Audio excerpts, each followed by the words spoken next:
અમદાવાદથી લંડન જતી એર ઇન્ડિયાની ફ્લાઇટ ક્રેશ થવાની ઘટનામાં બનાસકાંઠાના ધાનેરા તાલુકાના થાવર ગામના એક દંપતીએ જીવ ગુમાવ્યો છે. મૃતક કમલેશભાઈ ચૌધરી છેલ્લા 4 વર્ષથી લંડનમાં અભ્યાસાર્થે નોકરી કરતા હતા. ગત નવેમ્બર માસમાં કમલેશભાઈના લગ્ન વિંછીવાડી ગામના ધાપુબેન સાથે થયા હતા. લગ્ન બાદ કમલેશભાઈ લંડન પરત ફર્યા હતા. લંડનમાં સારો વાર્ષિક પેકેજ મળતા તેઓ થાવર આવ્યા હતા. તેમણે પત્ની ધાપુબેનના વિઝાની પ્રક્રિયા પૂર્ણ કરી હતી અને તેમને લંડન જઈ રહ્યા હતા. પરિવારજનો દંપતીને થાવરથી અમદાવાદ એરપોર્ટ સુધી મૂકવા ગયા હતા. એરપોર્ટની અંદર જતા દંપતીનો છેલ્લો વિડીયો પણ સામે આવ્યો છે. વિમાન ઉડ્યા બાદ થોડી જ મિનિટોમાં દુર્ઘટના સર્જાઈ હતી.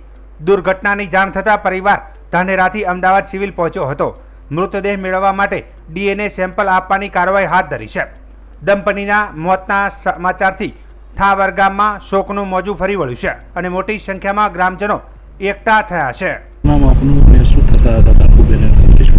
મારે ધાપુબેન અને કમલેશભાઈ મારે ભત્રીજાના દીકરા એને ભાઈ શબ્દોન ભાઈ ફોનના દાદા થાવ શબ્દોન ભાઈ મારે ભત્રીજે એનો ફાધર એવો. છેલ્લે ગઈકાલે કોણ કોણ મૂકવા ગયું હતું અને છેલ્લે ભાઈ અને કમલેશ મમ્માના છોકરા હતા ભાઈ કાકુ મમ્મી ને પપ્પા. ક્યારે એમના લગ્ન થયા હતા? લગ્ન 11મા મહિનામાં થયા 14 તારીખે.